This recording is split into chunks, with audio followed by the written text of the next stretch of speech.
Tu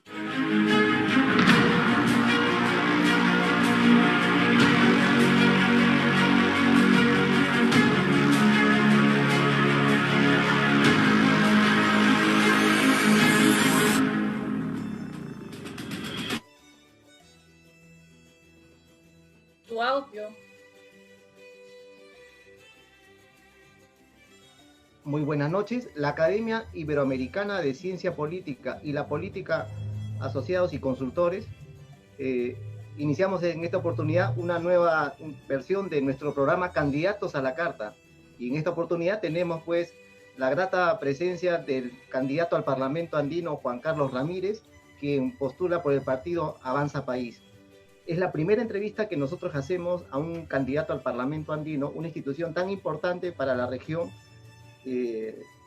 pero sin embargo poco conocida para los ciudadanos, y como que no hay mucha conexión aún respecto al conocimiento sobre las funciones de esta importante institución latinoamericana.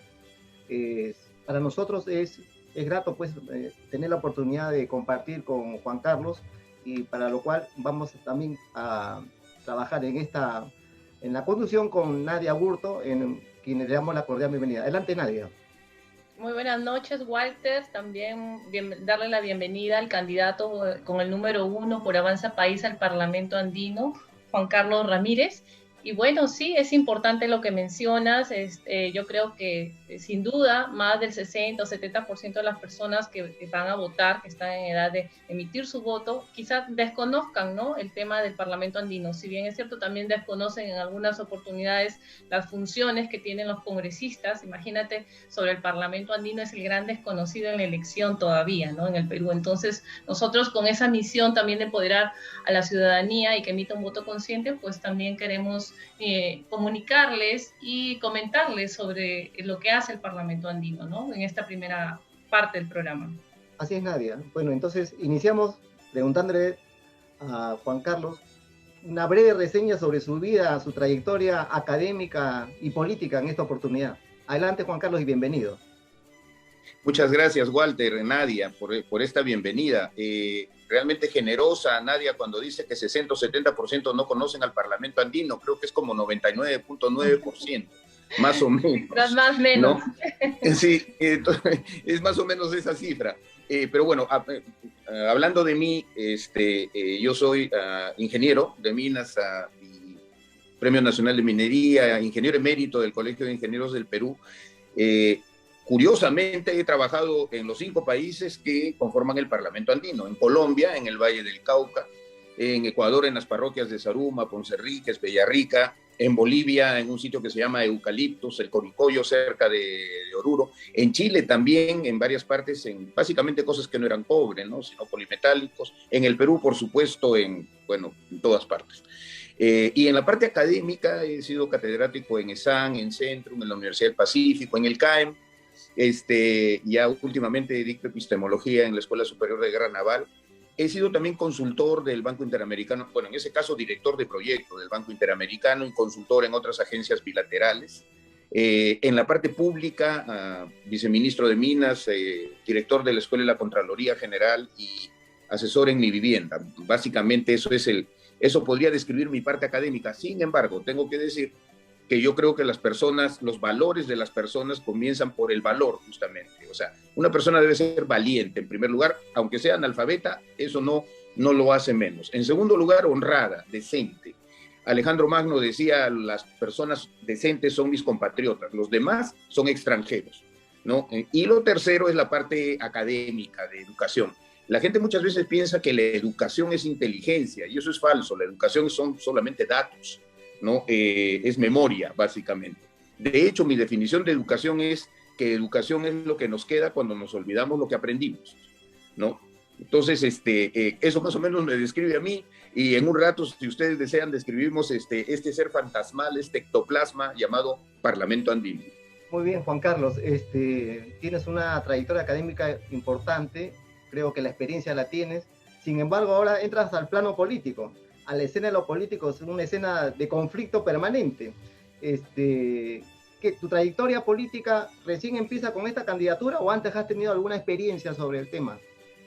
Bueno, Walter, en realidad tendríamos que remitirnos a Aristóteles, ¿no? El ser humano es por definición un animal político. Un Nosotros hemos politicón. hecho, y bueno, y si no es político se queda en animal, respetando yo mucho los animales. Siempre me he opuesto a que para decir que una persona es nefasta es un animal, eso ofende a los animales. Y sinceramente se los digo, los animales son seres que responden a sus leyes naturales y en muchos casos son muy nobles, ¿no? Bastante más que los seres humanos, porque si alguien hace gala de maldad, muchas veces sin razón es el ser humano. Los animales no son malos porque no tienen forma de serlos, ¿no? Pero respecto a la parte política, esa línea en la que uno pasa a ser político como si pasara a una especie de cámara diferente o no, me parece tan, digamos, tan negativa y tan defectuosa como decir que uno está en la sociedad civil como si los militares fueran otra sociedad. En realidad somos la misma sociedad, algunos hacen labor política, pero si tuviéramos que hablar de cargos de elección pública, efectivamente es la primera vez que yo me presento a un cargo de elección pública. Exactamente. O sea, Claro, ahora el tema, quería comentar lo que mencionaba, porque el tema de la política a veces genera controversia o hay una apatía generalizada en la sociedad, pero no se toma en cuenta que política se hace desde la familia, también se hace en las empresas, en las organizaciones, en la toma de decisiones, ¿no? Permanente. Entonces, ahí también creo que el tema de la política pues se ha desprestigiado por los mismos actores políticos, ¿no? Que hemos venido viendo en todo este tiempo y justamente, no sé si ya vamos al tema de la coyuntura, Walter. Sí, así es, vamos al tema. Precisamente quería preguntarle aquí al candidato qué opinión le merece todo este desenvolvimiento que ha habido, toda esta crisis que tenemos pandémica, económica, social, y también el actuar de ciertos funcionarios y políticos respecto al tema del vacuna gay, que parece de repente repetitivo, pero que tiene que ver mucho porque la población espera un comportamiento ético y con valores, ¿no? Y con empatía de parte de los representantes en el Congreso.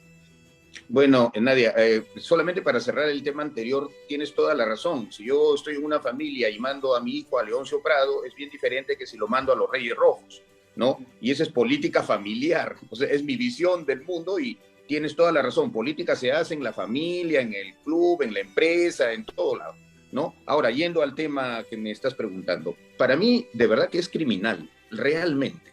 Y no el tema de vacunarse en secreto, eso solamente es cobarde, ¿no? Pero hace un año, el encerrar a un país entero, porque la cuarentena por definición y por siglos se hace sobre aquellas partes infectadas, no sobre un país entero. Si tú vas a cerrar un país entero y lo estás cerrando improvisadamente, sin traer pruebas moleculares, sin poner plantas de oxígeno, ¿no? Sin preocuparte por las camas UCI, o sea, sin prepararte para este trance, lo que estás haciendo es condenando a la gente a la muerte, efectivamente, a la muerte o porque, como lo vemos por los resultados, ¿no? La primera cuarentena que se hizo acabó con el Perú número 1 en muertos por millón y quebrado como nadie en el mundo. Entonces, no dio resultado, luego pones a la gente en cuarentena, pero no da resultado algo para lo que no te preparas, aunque sea mínimamente. Por otro lado, ¿cuánto puede tomar? Y yo sí he estado en el Estado, he sido director de la Escuela de la Contraloría. O sea, no hay nada que impida que uno destrabe, que uno derogue, que uno ponga decretos supremos, ¿no es cierto? Y ponga a la FAP al servicio de traer lo que haga falta, sea las pruebas moleculares, las plantas de oxígeno, lo que estamos viendo ahora. A mí me da real vergüenza ver cómo entra un camión con la bandera peruana con patrulleros porque le hemos comprado a Chile oxígeno. O sea, comprarle a un país, al contrario, Chile es parte del Parlamento andino, igual que Colombia, Ecuador, Bolivia, pero que el Perú tenga que comprar oxígeno, aire, ¿no? Después de un año de estar en este trance, a mí me da vergüenza. Esto ha debido hacerse a la primera semana, o sea, en marzo del año pasado, y no se hizo, y se siguió sin hacer durante meses, ¿no? Eso para mí es criminal, y una de dos, o es culposo porque son verdaderos estúpidos los que han hecho esto, o es doloso porque hay otras razones por las que lo hayan hecho. Pero para mí la palabra es esa y no me cuido de decirla porque los resultados están a la vista. Y creo que todos estamos viendo o hemos sufrido en nuestros círculos cercanos y medianos la desesperación de ver cómo se muere, ¿no es cierto?, un familiar porque no tiene oxígeno, que ya es elemental. ¿no? Entonces, este manejo, más allá del vacuna gate y del escándalo, o sea, del fulminante que hace que vuele todo el barril de pólvora, que efectivamente es producto de la cobardía más bien, están las decisiones políticas de hace un año, que para mí fueron terribles, y si las hubieran tomado, se tenía y se podía. Da vergüenza ver pues a las empresas privadas, los grupos de parroquias, los galleros del Perú, o sea, la Unión de Galleros, ellos son los que ponen las plantas de oxígeno, y el Estado, que tiene miles de millones de dólares para hacerlo, más bien se allana a tener que como que tolerar que los privados salven a la gente, salven a sus compatriotas. Eso me parece vergonzoso por lo menos y criminal por lo más. Claro, en esa parte estamos de acuerdo. Bueno, ahora retomando, y es válido todo lo que mencionas, solo que acá quiero justamente ir a ese tema nuevamente enfocado desde el Parlamento Andino, teniendo en cuenta que es un órgano comunitario de representación ciudadana y control político de la comunidad andina, ¿no? Y que entre sus funciones está la participación ciudadana y la promoción de la integración, así como proponer normas o normativas regionales a los gobiernos y a los congresos de cada país. ¿Cómo cree usted que el Parlamento andino puede ayudar justamente en esta crisis sanitaria, con lo que menciona el oxígeno, con el tema de la falta de medicina, con el que tenemos que comprar el oxígeno en Chile? ¿De qué manera podemos entender el actuar del Parlamento andino justo en esta situación? Bueno, en realidad, Nadia, sí, lo que has mencionado es exactamente las funciones y los objetivos del Parlamento andino, y además armonización legislativa, ¿no?, entre sus países miembros. En realidad, el Perú debió subirse con Colombia y Chile en la compra de vacunas en cuanto ellos ya comenzaron a comprar vacunas. Chile le compra a 3 laboratorios y es miembro del Parlamento andino. Si el Perú hubiera hecho eso, hubiéramos conseguido vacunas más rápido, más baratas, de mejor calidad, con mejores resultados. A la fecha, lo único que queda es que el Parlamento andino, que es un ente conector, ¿no es cierto? El Parlamento andino conecta a los 5 países, y esos son los vasos comunicantes que habría que actuar para que el Perú se junten con Colombia y con Chile, aunque sea un poco tarde, para tener más vacunas más rápido. De hecho, lo estamos haciendo comprando el oxígeno de Chile, no a través del Parlamento andino, a través del Ejecutivo, pero si los parlamentarios andinos fueran, digamos, activos, proactivos, se podía usar el Parlamento andino como una plataforma para esto. Es más, el Parlamento andino es uno de 15 cuerpos del sistema andino de integración. Entre esos cuerpos está un consejo laboral, un consejo empresarial, pero también un consejo de relaciones exteriores, de ministros de relaciones exteriores. De manera que tiene varios instrumentos para poder, en este momento de pandemia, establecer los contactos para que las respuestas sean más rápidas, ¿no?, en lugar de que sean protocolares o burocráticas. Pero sí, el Parlamento andino puede usarse como una plataforma para estos fines también. Ok, Juan Carlos, interesante lo que dices, pero quiero retroceder un poco para encontrar la naturaleza del Parlamento andino, porque ahí creo que está ahí un tema de fondo y de conflicto, porque el desconocimiento de la población respecto a esta institución, quizás entre muchos factores sea también porque no ha sido tan ejecutiva, tan útil, ¿no?, para los intereses que se creó. Entonces, por eso quiero ir un poco a la naturaleza de la institución, que ya son varias décadas que funciona el Parlamento andino y que ha sido muy cuestionado la organización propiamente de esta institución y las funciones que ha venido cumpliendo en los países que somos parte de miembros del Parlamento andino, ¿no? Y algunas voces dicen, ¿para qué existe el Parlamento andino si no tiene una acción vinculante? Y solamente en muchos casos es declarativa. Y se queda de repente como un buen propósito de aquellos grandes pensadores que imaginaron a América Latina como una región unida, ¿no? Ahí tenemos a grandes exponentes de la integración latinoamericana, y que el Parlamento andino se convierte en una institución que inicialmente tuvo ese propósito, pero que ahora no. Ahora postulas tú al Parlamento andino y te pido en este caso una autocrítica, pensando primero en la institución y después cuál es tu perspectiva, porque definitivamente al hecho de postular y si logras obtener esa curul, imagino que tienes todas tus intenciones y propósitos para plasmar tus proyectos, que lo vamos a conversar en breves minutos. Sí, bueno, Walter, a ver, efectivamente, el Parlamento andino viene de 1979, pero toma lugar en 1984. Hay 2 tratados de Montevideo de 1960 y 1980 que lo amarran a lo que era la ALALC y luego el ALADI, ¿no? Y bueno, con los protocolos de Trujillo, en 1996 se le dio más cuerpo al Parlamento andino, hablando de cronología, ¿no? De historia, para que pudiera actuar. Ahora, claro, es un parlamento, no es un ejecutivo. Pero también es cierto que, por ejemplo, el hecho de que podamos usar el DNI entre los países andinos y nuestro brevete viene del Parlamento andino. En otras palabras, tiene efectos reales, tiene efectos en la calle, ¿no? Si es que lo impulsa para hacerlo. Por eso es que una de mis propuestas es, ya que podemos usar el DNI, ya que podemos usar el brevete, homologuemos títulos universitarios. Mi experiencia académica, que es la que comenté hace un ratito, me lleva a desear que los egresados peruanos, profesionales y técnicos, puedan ejercer en los países andinos, que son 135 millones de personas, no 33 como el Perú, sino 135, sin necesidad de tener que revalidar o pasar por algún protocolo. Porque sí, los colegios profesionales de cada país, colegios de arquitectos, ingenieros, abogados, ¿no?, etcétera, médicos, lo reconocieran, en realidad un joven peruano podría ejercer en Colombia, como uno de la Javeriana podría ejercer en Bolivia, como uno de la Ibáñez de Chile podría ejercer en el Perú, y de esa manera logras una movilidad de profesionales y técnicos, Senat, TechSoup, etcétera, Jesús Obrero, ¿no?, que puedan ejercer en todas partes con su título certificado, porque el Parlamento andino permite esto.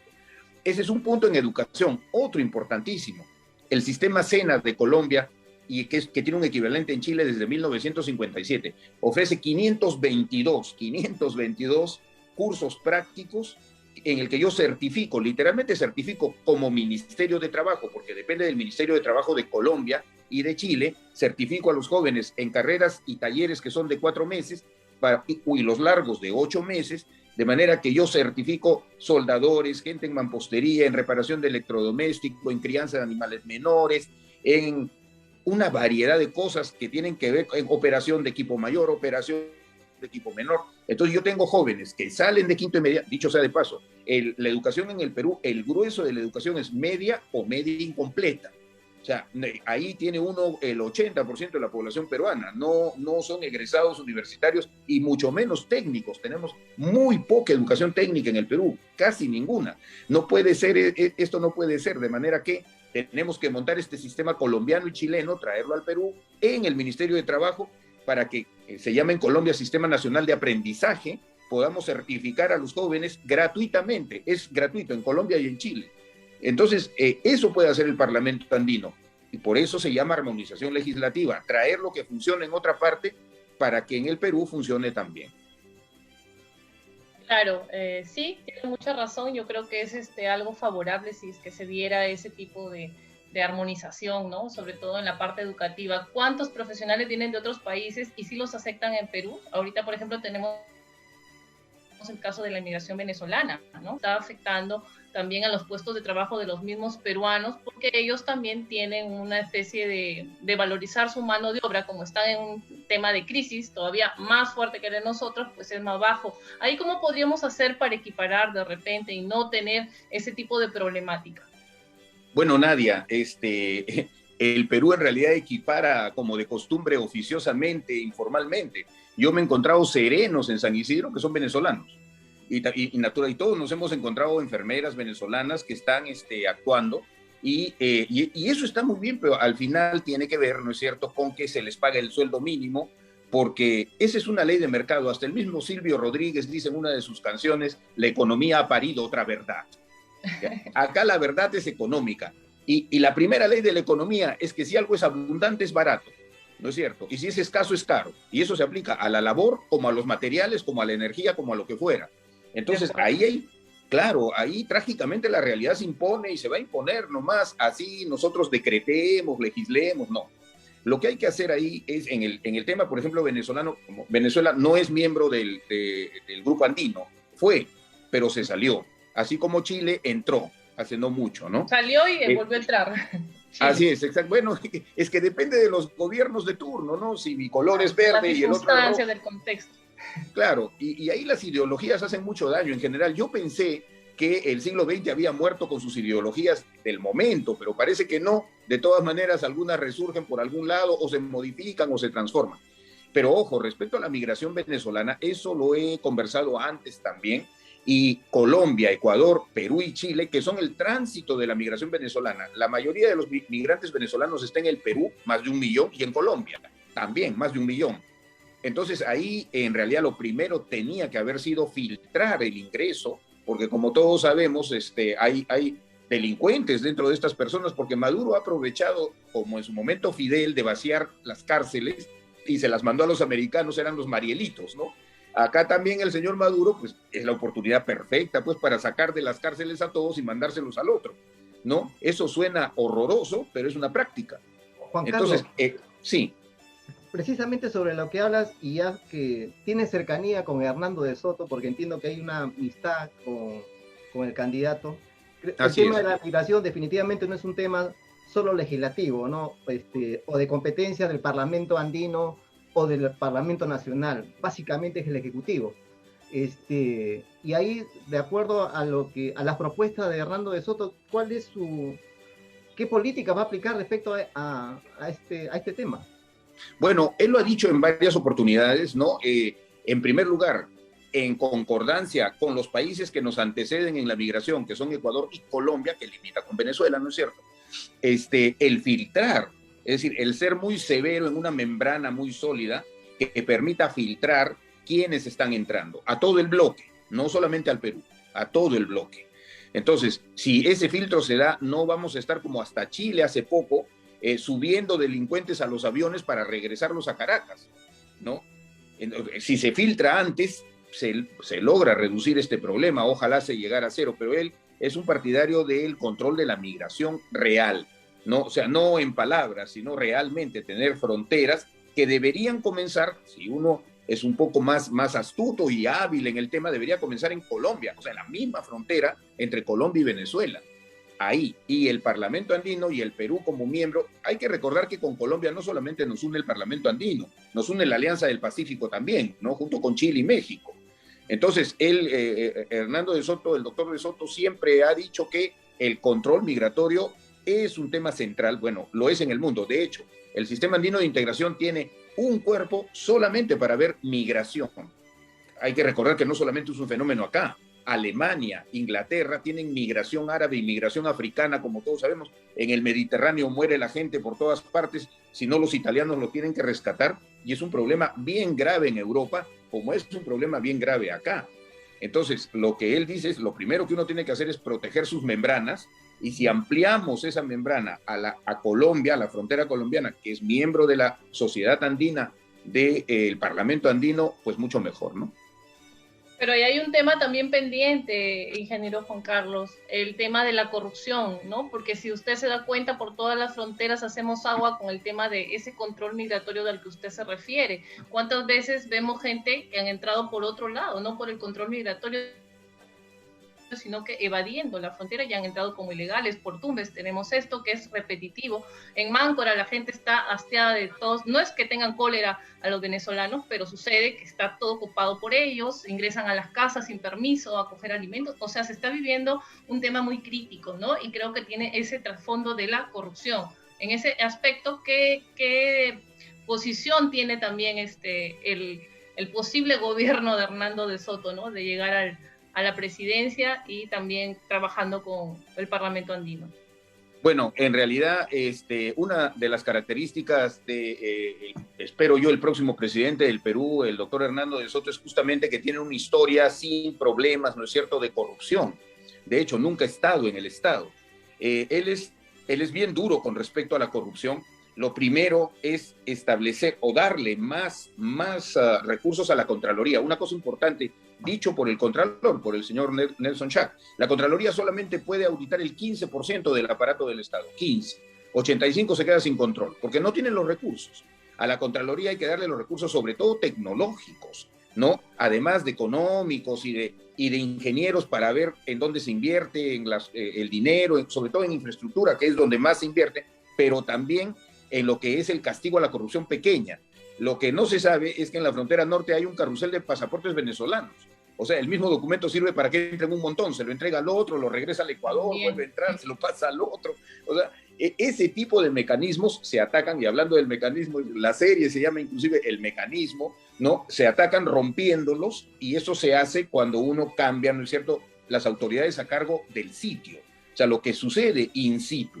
Para eso, en realidad, sinceramente, el Parlamento andino en eso no es que tenga mucho que ver, porque esa sí es legislación peruana, digamos, del Congreso de acá y del Ejecutivo de acá. Yo creo, sinceramente, Nadia y Walter, que el problema viene de que el Ejecutivo peruano no ejecuta nada. Y por lo tanto, puede uno dar las leyes que quiera y si eso no se plasma en la realidad a través de una acción de Contraloría, por ejemplo, activa, ¿no? Y lo comento porque yo, como dije, he sido director de la Escuela de la Contraloría, entonces más o menos entiendo cómo es que funciona, pero sin recursos materiales, tecnológicos y humanos, no hay manera de hacer este control y la corrupción seguirá, por lo menos en ese campo, seguirá actuando, ¿no? Más allá de que uno debería contratar gente honesta. Yo sí me tomo las palabras de una filósofa peruana, ¿no? Que decía, si tu hombre no cambia, cambia de hombre, pues, ¿no? Doña Susy Díaz, para que no se diga que me estoy tomando la frase de alguien, pero en esa frase hay mucha verdad. O sea, si yo tengo a alguien que es deshonesto, va a ser mucho más caro, difícil ponerlo en el campo de la honestidad que contratando a alguien honrado, que es honrado por naturaleza, ¿no? Entonces, yo creo que la selección de las personas tiene un peso muy grande en esto. Por supuesto, y no la argolla, ¿no? Si contratas gente conocida, pues que dé la talla y tenga las capacidades y la expertise, ¿no? Y la experiencia, pero si es tu amigo y no conoce nada del tema, pues a un costado el amigo, ¿no? Eso sí, adelante, Walter. Ya yendo un poco más ya al tema de tus propuestas, sé que eres ingeniero, pero sin embargo, hay un tema de la agenda ya pública, que es el tema de la salud. Y creo que sí es menester entrar a ver desde el Parlamento andino ya en forma regional un tema tan preocupante, ¿no? O sea, de legislar, claro, normativamente en la macro-región, y además establecer los vínculos con los parlamentos, integrantes propiamente del Parlamento andino, para hacer algo y colaborar con los ejecutivos respecto al tema de salud, que nos ha agarrado prácticamente, como se dice, en nada a la población y a los gobiernos, ¿no? Entonces, creo que hay una agenda pendiente. Sé que eres ingeniero, pero que por ahí hay un tema por trabajar, ¿no? Bueno, yo no creo que la profesión defina a la persona, ¿no? Y bueno, para ser abogado solo hay que ser, como se decía antes, inteligente en idioma castellano. Y si todos sabemos leer, todos somos abogados, pues, porque hay que leer la Constitución. A mí, por ejemplo, me andan preguntando que qué opino de la Constitución. Yo le digo que para qué van a bajarse la Constitución, ¿no es cierto? Si el artículo 206, que es el último de la Constitución, permite hacerle todos los cambios que uno quiera. Y acabamos de ver un cambio notable en el artículo 93 que quita la inmunidad parlamentaria. Entonces yo no sé por qué quiere hacer alguien una nueva Constitución cuando en realidad la Constitución misma, en su artículo 206, permite hacerle todas las enmiendas que uno desee, ¿no? Pero en el Perú tenemos esta vocación tanática de incendiar, destruir todo para volver. El Perú ya tiene 13 constituciones, o 14 si es que tomamos la de Santa Cruz y el Estado, la Confederación Peruano-Boliviana. Pero no me quedo suelto con el tema de salud. Yo tengo un hijo médico y he visto lo que significa porque él hizo su serum en la posta de la Guardia Civil de Ventanilla. La carencia total. Él, de sus propinas, compraba el paracetamol para darle a gente que ni siquiera eran familiares de los policías porque le daba pena lo que veía alrededor. Él hizo su internado en un hospital del Estado, no voy a decir cuál, y sus guardias las hacía durmiendo en su carro. Cuando yo le dije, Cholito, te compro una Comodoy para ti y para tus 4 amigos jóvenes médicos que están ahí, no, papá, me dijo, en la primera noche se la roban. ¿No? Entonces, o sea, esa es la situación de la salud en el Perú, ¿no? Y eso se amarra con la corrupción que hablábamos hace un rato. Entonces, ese cambio tiene que ver, sí, efectivamente, con tomar los sistemas de salud que sí han sido desarrollados básicamente en Colombia y en Chile, y por ejemplo la respuesta de la alcaldesa de Guayaquil, que después de estar en un estado terrible, la ciudad logró revertir la situación coordinando ella con todos los entes, digamos, presentes en la ciudad. Hay que recordar que Ecuador es miembro del Parlamento andino. Entonces, para el tema de la salud, tenemos también que tomar la parte legislativa de estos países que sí me consta preferencian mucho la atención primaria, ¿no es cierto? Se habla mucho de la atención primaria, pero si en mismo Lima, en Ventanilla, yo he sido testigo de excepción de qué ocurría, imaginémonos qué ocurre en Padre Abad, en Ucayali, o qué ocurre pues en cualquier distrito de Amazonas, ¿no? Para eso se requiere conectividad, y la conectividad ahora es satelital, es una conexión barata, ya hace mucho tiempo que esto no es caro, pero si llevamos conectividad... Ahorita que menciona el tema de conectividad, Juan Carlos, ¿qué propuesta? Creo que usted tenía una propuesta referente a la mejora de la conectividad y el tráfico de las comunicaciones, también tiene que ver con el tema de salud, obviamente, para mapear o en todo caso georreferenciar, ¿no? Dónde está la gente infectada. Creo que ha tomado mucha prevalencia el tema. ¿Cuál es el planteamiento que tienen? Bueno, nuevamente, el tema de conectividad. Una cosa respecto al Parlamento Andino. La decisión 1379 del Parlamento Andino establece como un derecho equivalente al derecho al agua, a la energía, el derecho de las personas al acceso a Internet y al acceso al mundo virtual. Eso ya el Parlamento Andino lo declaró como una decisión que tiene que percolar a los congresos para que se ponga en primer lugar, porque además, a ver, en Finlandia ya no se enseña a escribir a mano en los colegios hace 5 años, porque los finlandeses, que esos sí son avanzados, se dieron cuenta que nadie escribe a mano ya, ni yo. Entonces, la verdad, esas son cosas que tenemos que copiar para que la parte educativa y la conectividad llegue a los pueblos más alejados, donde se conecta ¿quién? Los profesores para el aprendo de los niños, el joven serumista que está ahí, que requiere conectarse con los otros médicos para sus diagnósticos y para sus cosas, el policía, ¿no? Que está ahí, pero si no están conectados, entonces realmente es imposible hacer nada. Y eso se hace satelitalmente, hay intranet satelital lo único que uno tiene que hacer es poner el disco, ¿no es cierto?, al satélite y se conectan todos y uno tiene data, tiene imágenes, tiene voz y tiene todo, ¿no? Esto se puede hacer, para eso no hace falta ir al Parlamento Andino. Es cierto que quien más ha desarrollado conectividad es Colombia, ¿no? Y deberíamos copiarnos su marco acá, pero claro, si no lo hace el Ejecutivo... Hacer la buena copia, ¿no? Bueno, es que el éxito viene de, a ver, como dice el dicho, solo el tonto aprende de sus errores, el inteligente aprende del error del otro, ¿no? O sea, ¿para qué nos vamos a equivocar nosotros si alguien ya se equivocó y ya aprendió? Pues, tomemos eso, ¿no? Juan Carlos. No, pero en el Perú sí es una necesidad, ¿no? Porque el aprendo en casa no ha podido llegar a esa estrategia, ¿no? Adelante, bueno, claro. Adelante, bueno. Claro, pero eso tiene que ver también con la parte terminal, como una cadena de frío. Una cadena de frío no funciona si es que no hay frío hasta el último eslabón de la cadena. La conectividad es exactamente igual. Si el niño no tiene una tablet, si el niño no tiene, aunque sea un celular, ¿no? Porque muchos de ellos han estado en el aprendo con los celulares de los papás. Entonces, acabo de ver cómo el presidente de El Salvador acaba de repartir a todos los niños, ¿no es cierto?, cuando son muy niños, su tablet, y cuando son mayores, su laptop. Y lo ha hecho el Estado de manera gratuita, porque cuando uno compra lotes grandes, pues consigue precios muy buenos, ¿no?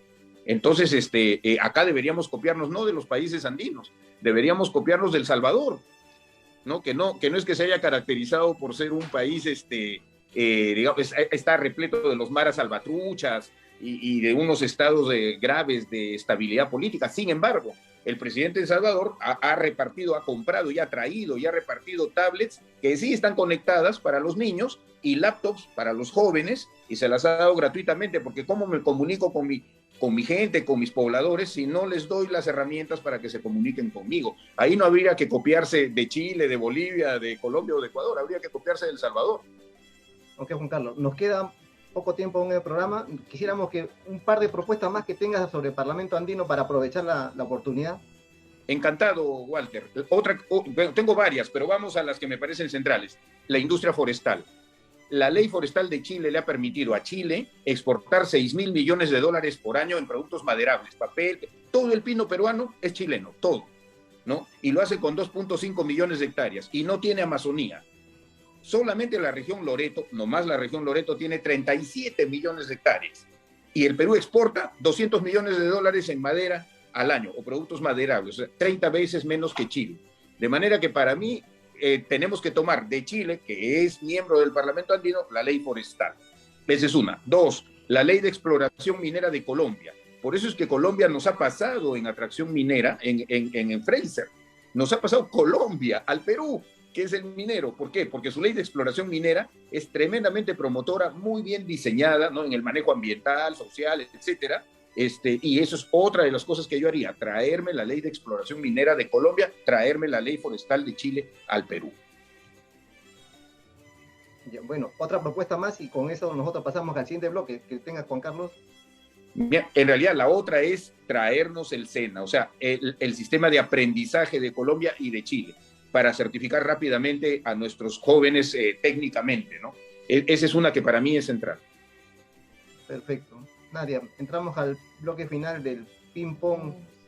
Perfecto, entonces ahora sí vamos con el bloque de las entrevistas ping-pong. Vamos a lanzarle una pregunta y usted rápidamente nos da una respuesta. Adelante. Julio Guzmán. Un fiasco. Sí, le mencionaba, Julio Guzmán, ¿qué es la pregunta? Como es ping-pong, y yo fui campeón de ping-pong. ¿Cuál es su apreciación respecto a Julio? Pero por eso te respondo en corto, ¿no es cierto? Así es, en corto, así es. Claro, un fiasco. Así es. Claro, por supuesto, así es, esa es la dinámica. Devuélveme la pelota, pues, otra pregunta. Congreso. Un fracaso en los últimos años.